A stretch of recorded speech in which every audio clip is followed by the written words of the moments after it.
Welcome to another episode of the WeakLEE Podcast. I'm the man in front of the camera, Darren Lee Jr., men behind the camera, Bryson and Bryce. And we're still giving you vulnerable conversation right here in the city of New Orleans. And tonight I got somebody that I've been knowing since I was, 10, 11 years old. Yeah. Played same way I met everybody that I knew, through basketball. Yeah. Mr. Josh Thomas. Tell Yep. people about yourself. Yeah, what's going on, everybody? So Joshua Thomas, they also call me JT, the Millennial Money Manager. I have been in the financial service and advising industry now, Darren.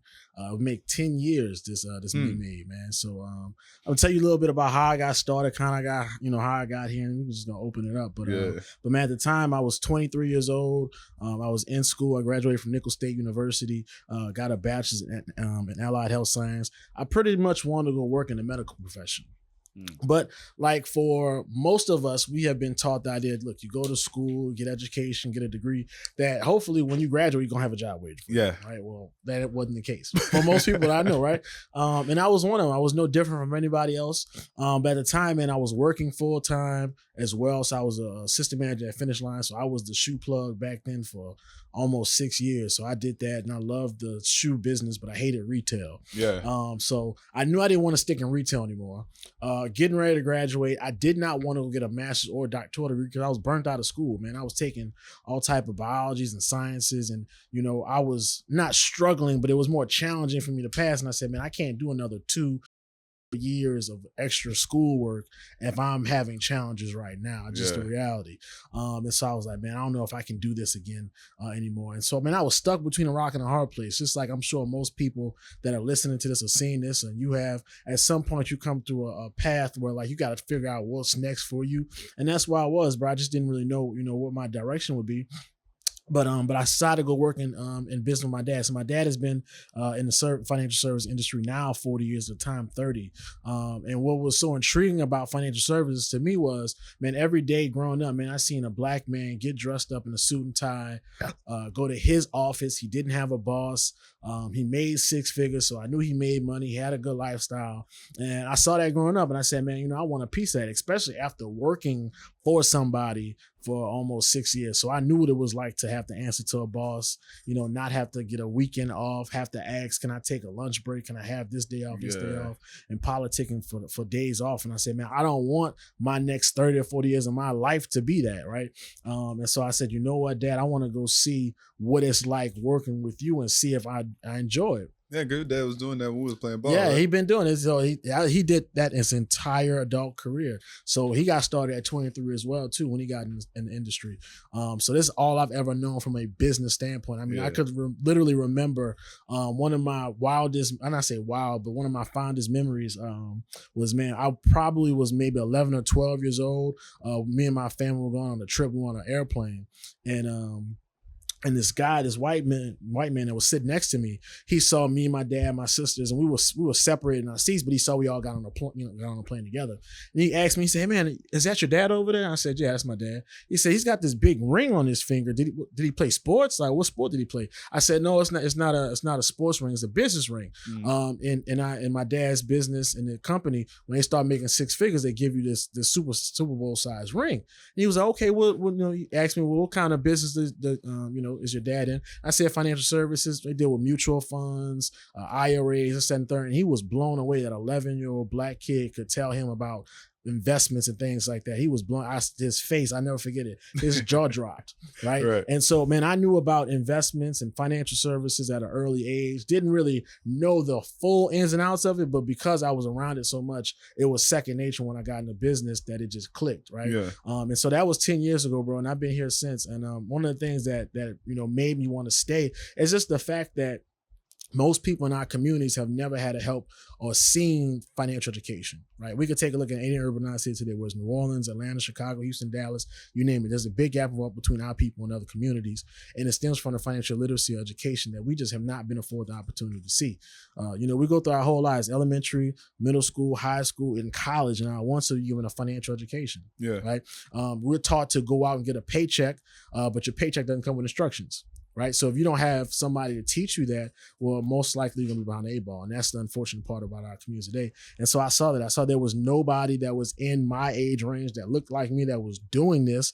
So I said, you know what? This could be a very, very good thing for me. And so I'm still here. Yeah. Yep. So you really been enjoying it then? I've been enjoying it, man. I take pleasure in helping people and educating people. Yeah. Just the reality that most folks never will get a chance to sit down with an advisor. You know, one of the biggest issues, man, that I talk to people about every day is that you see why there's a lack in financial education is because almost 70% of all advisors out there are Caucasian. Yeah. For sure. So they don't look like me and you. And then the average age of them is about 45 to mid 50s.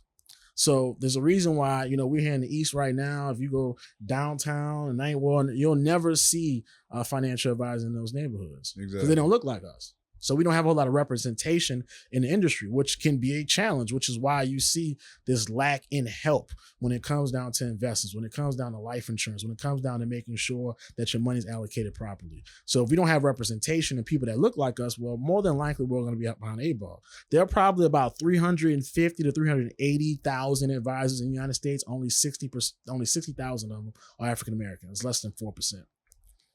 And then we're afraid. It's like we're afraid to talk to outside races. Right, yeah.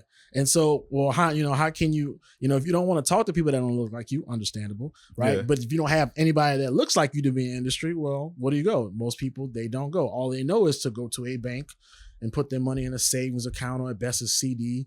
But that's not always going to give you the best yield for what you're trying to do.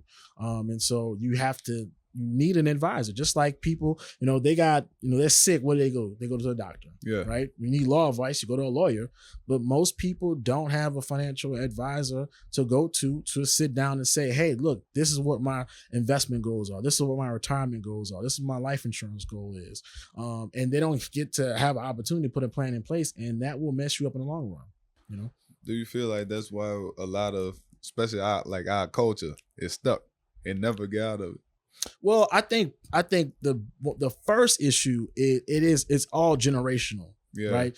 Just the reality, you have to go back well into the 1800s and really look at what happened with folks in Black Wall Street and aspects like that started investment companies, had banks, but it was taken away from them. And that trauma gets passed down from generation to generation to generation, not trusting financial institutions and things like that. So it's bigger than just, oh, I don't trust investments. Well, that ideology and information stemmed from somewhere. Yeah. It came from somewhere, but more than likely it's passed down through generations. Yeah, our generation didn't really know. And they don't know. Because a lot of our grandparents didn't know.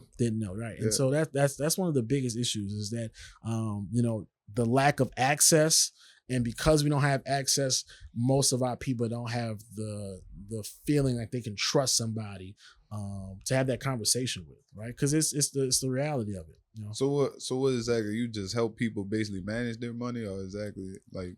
Yeah, so I like to tell people, man, you'll hear other people say I'm a wealth manager or I'm a wealth accumulator. I help people build wealth. Most of these companies that you come across, man, they are wealth managers. The issue with our people, what wealth do we have to manage, right? Yeah. Most advisors probably won't sit down with you unless you got $250,000 plus, right? And how many of our people can we pinpoint to say they have that in liquid? Most of them don't.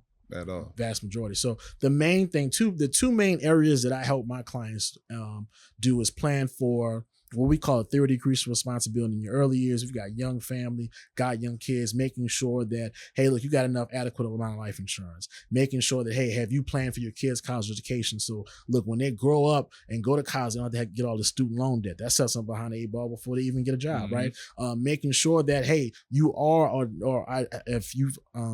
we help you identify how much money you need for retirement. Now, most people don't have that goal or understanding, right? It's like a GPS. If you don't have a sense of direction of where you're going, you ain't gonna be able to get there, right? Yeah. So most of my clients right now are probably millennials. And so I help them on the front end of that, right? To transition to the later part of the years, when they get older, now the kids are grown, their debt's less, mortgage is paid off. Well, now, hey, look, we need to make sure that over these next 20, 30 years that you've accumulated enough wealth in place that you can retire. Yeah. You know, here's a big statistic that I've seen that is truly, you know, it's gut wrenching when you think about it. Man, the average 401k balance for African Americans is only around $40,000. So most people aren't going to be able to retire. Yeah, that ain't nothing. Right. That's why a lot of people don't. Yeah. The average American needs north of $1 million. You know, let's call it $1.5 million to retire. So if you don't have enough assets in place, no one's told you, hey, look, you need to accumulate $1 million plus. Well, you don't know, right? You've never retired before. Right. You don't know what retirement's like. You've never seen your parents truly retire, right? And so if you don't know those things, well, how can you get to it? Well, that's what an advisor's for, right? And so most people don't. You know, the outside of 401k balances, you don't really see a whole lot of our people have investments outside of their jobs, which is a huge challenge. So that's why we see a lot of our families, like once they retire, they get another job. Right? Yeah. You know, and granted, some people may be bored. They say, "Oh, I'm bored. I don't want to be bored at the house." You know, that might be the case for some, but the vast majority of them is because they have to continue keeping on working. Right. They don't have enough assets in place for them to stop. Right. You know, if someone gave you $5 million right now, would you probably be working as hard as you were today? No, Probably not, right? Yeah, no. You know, it's just the reality of life. And so that's the challenge, is making sure that you have someone that can identify what's called your financial independence number, which is the amount of money that you need to invest over your lifetime that you can retire comfortably. Yeah. And if you don't, and everybody's FIN number is different. It's going to be based off your income, based off of the amount of money that you're making, right? And there's two things that you really got to take in place that people don't think about. One is inflation. Second one is taxation. And those are two things that you can't control. And so if you don't plan for those things throughout your life, man, you may, have a 401k in your job, and that might not be enough. You may think it's enough, but when you add those two factors, man, it's going to blow through your money real quick. Yeah, things change every year. Things change, right? Inflation goes up at average of 3 to 4% each year. You know, it's been extremely high over this past, probably since COVID. But if you don't take in fact of inflation, man, you're gonna be behind the 8 ball. That's why you can't save all your money at a bank, right? That's only needed for emergency. So if something breaks down on your car, need to put wash and dry. We live in New Orleans, gotta save money for hurricane season, things like that. But that shouldn't be where your long-term money is gonna grow. Banks only gonna give you less than a point, on a rate of return for a savings account. So it's not really gonna do you the best justice. Right. Yeah. So why do you feel we don't really have life insurance policy? Gotcha. One, and I wouldn't say we don't have enough. Let's say that. Yeah. Right. Because I would say one thing our people do believe in is having some life insurance. I'm gonna be honest with you. The challenge now though is that most people rely solely on job insurance, or what we call group insurance. Okay. Which, you got a job, let's say you work X, Y, and Z company, they're going to offer you a policy pretty much little or nothing. You can't rely solely on that, because the second you leave your employer, that insurance stays with them. So I always teach my clients that, look, you should have your own insurance outside of your job that you can keep for the duration of your life. Mm-hmm. And the second you rely on that, you're going to lose it. We saw that a big issue happen with COVID, right? A lot of people got furloughed, laid off. A lot of people, unfortunately, passed away in those time periods and weren't on active payroll. And them policies do not pay out. Yeah. And so, you got to make sure that you have insurance outside of your job. But that's one reason. The second one is that people just aren't educated. If you aren't educated on what to do, you're probably just not going to make a decision. Right. A confused mind never moves forward. So if people don't know what kind of insurance to get, how much, when should I get it, things like that, questions that they need, they're probably not going to move forward or buy it at all. They're just going to keep their money in their pocket or spend it somewhere else. Yeah. And so that's one of the biggest things. So there's not been enough education in our communities on that, right? One of the biggest issues as well, too, is people are underinsured. People need more life insurance than they actually think they do, right? Because your most valuable asset is not your home, it's not your car, it's not your the things in the household. It's your ability to produce income into the household. So people need about 10 times what they make in life insurance coverage. So if I'm sitting down with somebody that's making $50,000 a year, Darren, they're going to need at least about $500,000 worth of life insurance. Mm-hmm. Because if something happens, their income will be replaced for them in another 10 years.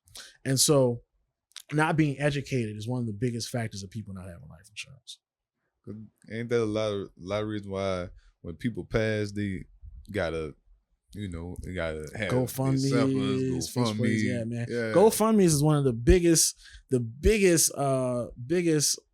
life insurance policies out there, and unfortunately, it should not be the case. We should not be crowdfunding to making sure someone can, be buried. And death and burying is just one portion of what life insurance needs. That's a small percentage. That's 15 to 18,000. Yeah, because right? you got to cover the debt, the expenses, right? Yeah. So like we use something called the DIME theory.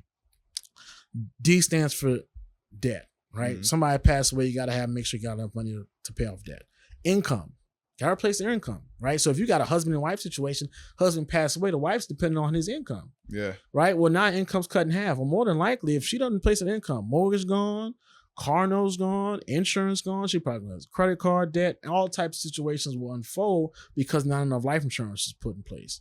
The M stands for mortgage, so you need enough insurance in place that if something happens, the mortgage will be paid off. Why? Because your income's going to be cut in half. Yeah. And E stands for education, right? You want to make sure you have enough insurance. If you got young kids, you can help plan for the kids' education. So just sitting around with somebody that's only, let's say you're making $50,000 a year, you got $100,000 worth of life insurance, that's not enough. Yeah, that ain't nothing. That's nothing. People really need 500 to $1 million easily. I can easily sit down with someone based on your income, based on what you got, you probably need up close to $1 million. And that may sound like a lot, but something happens today or tomorrow, man, you're going to wish, beneficiaries are going to wish they had that. I think it just be a fact that a lot of people don't want to pay that a month. Man, I'm glad you said that. I'm glad you said that. And one of the other issues that people think insurance is more expensive than it is. Mm-hmm. The average car note in America is around $700 a month right now. You will pay less for life insurance coverage than you probably pay for your cable bill. Mm. But which one is more important than if something happens to you today, tomorrow is going to help sure your family can continue moving on? Is it the cable bill? Is it the phone bill? Is it the insurance policy? It all comes down to people's priorities. It's priorities, right? Yeah. So what are your priorities? What is your, I challenge people all the time. What is your thought process on money? Right? Because that's what it boils down to. What's your mindset on your finances? What's more important to you? Where do you put your value in? My family. If you put your value in your family, then hey, we shouldn't be going back and forth on how much coverage you need. Yeah. Right. If you truly put value in your family, then we shouldn't be having that conversation. That should be a done deal.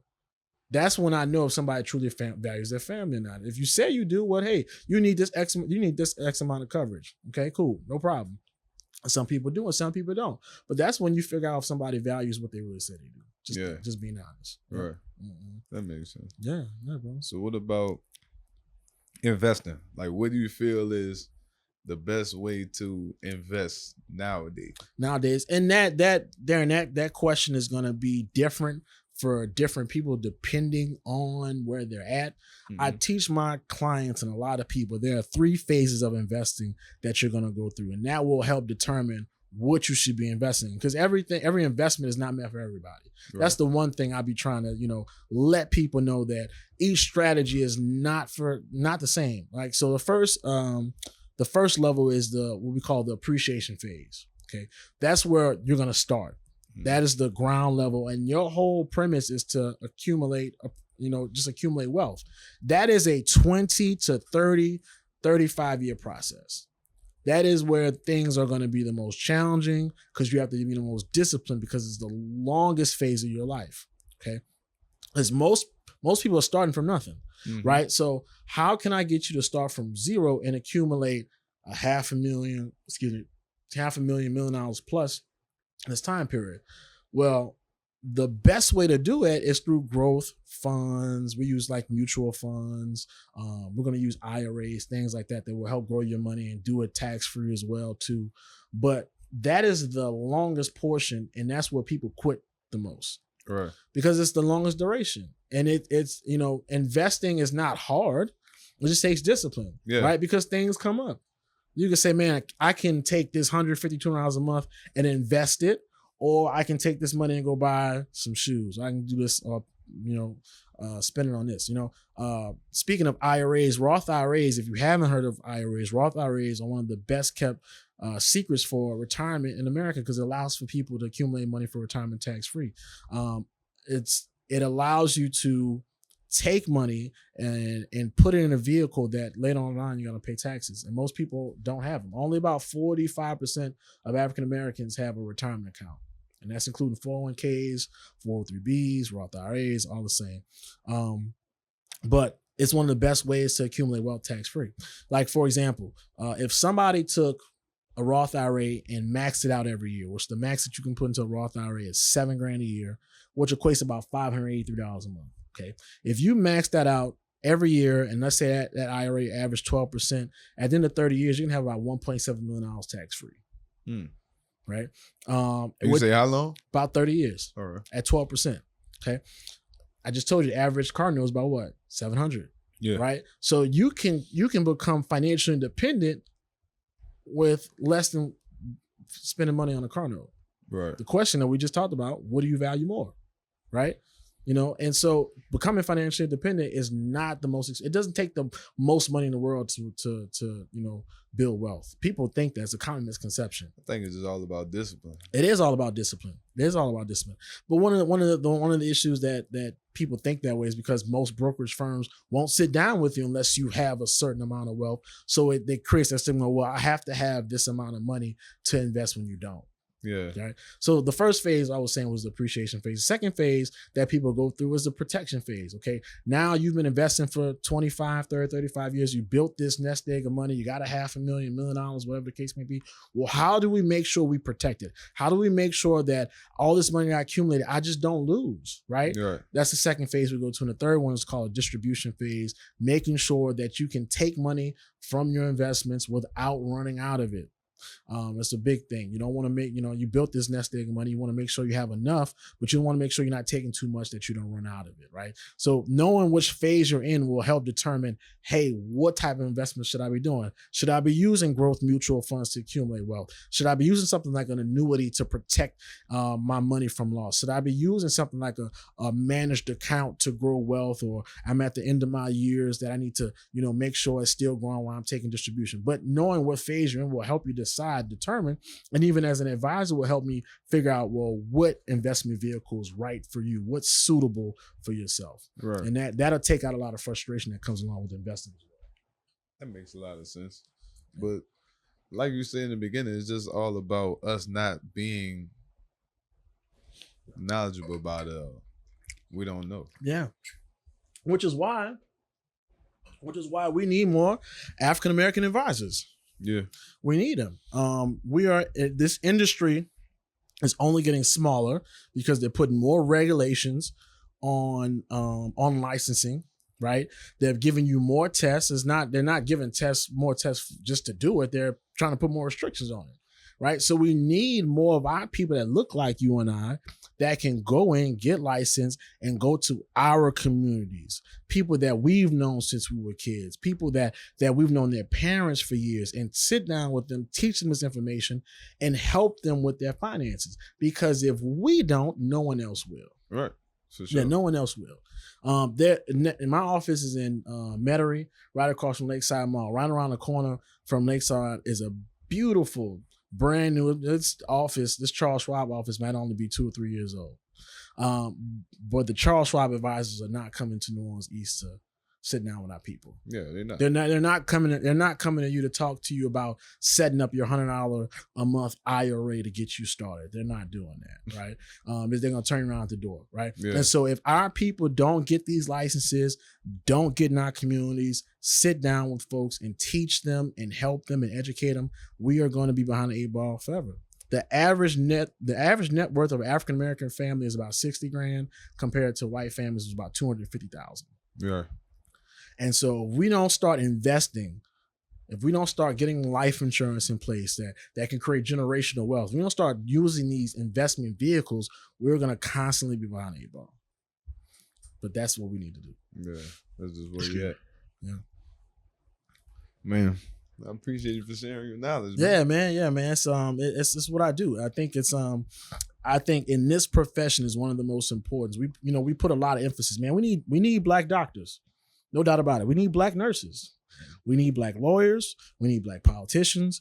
We need Black police officers. We we need people. We need our people in all spaces, but the one where we are lacking the most is in advising, and we need it. We need people that look like us, because if you sit down with somebody that looks like me, we're the same age. You got investment questions. I can relate to you, right? I know what you've been through at some point through. I can relate to say, man, even if I did know you, I know we probably grew up somewhat of the same. Yeah. I know we probably had somewhat of the same cultural experiences. So I can relate to your questions and your thought process when it comes down to how you view and manage money.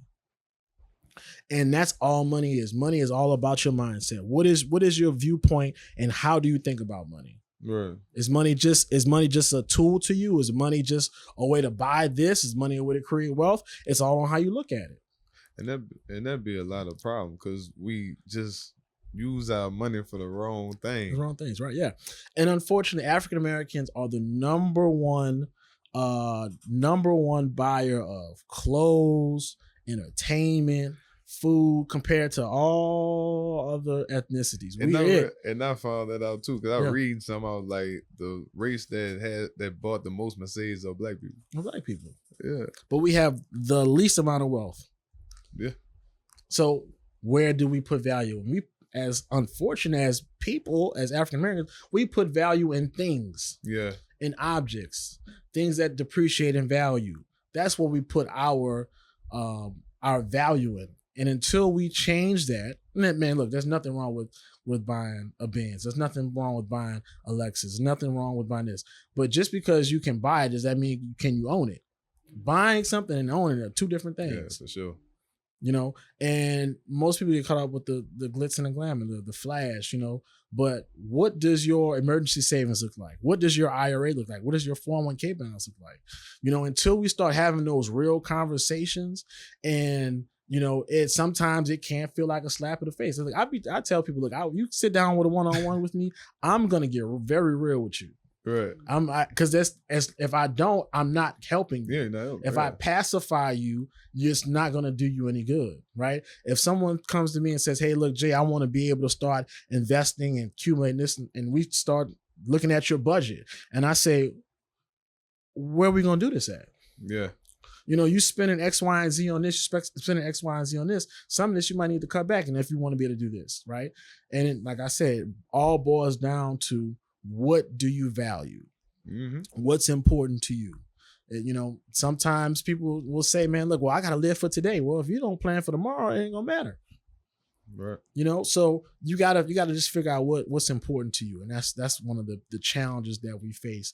But like I said, man, at the end of the day, we just need more people that are like us that can go in these communities and teach our people, because that's what we need. It's not going to be an overnight process. Right. You know, it's not going to be an overnight process. One of the reasons, you know, I was poised at one time to leave New Orleans to go to another city and do what I'm doing. And I probably could have got a bigger client base, but my heart is in New Orleans and my heart is here to the people. So I'm like, my people in New Orleans need me.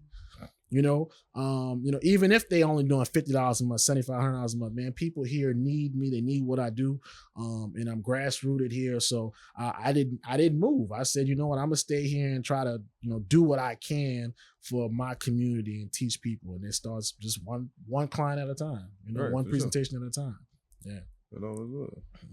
I appreciate you for doing this episode with me, bro. Yeah, of course, man. You know, people need it. People need to hear that information. Yeah, for sure. Yeah, people need to and if you need a financial advisor, I'm gonna have Josh information in the description below. Yeah, man. If you ever want to check out my information, anything, I put a whole lot of videos, things on.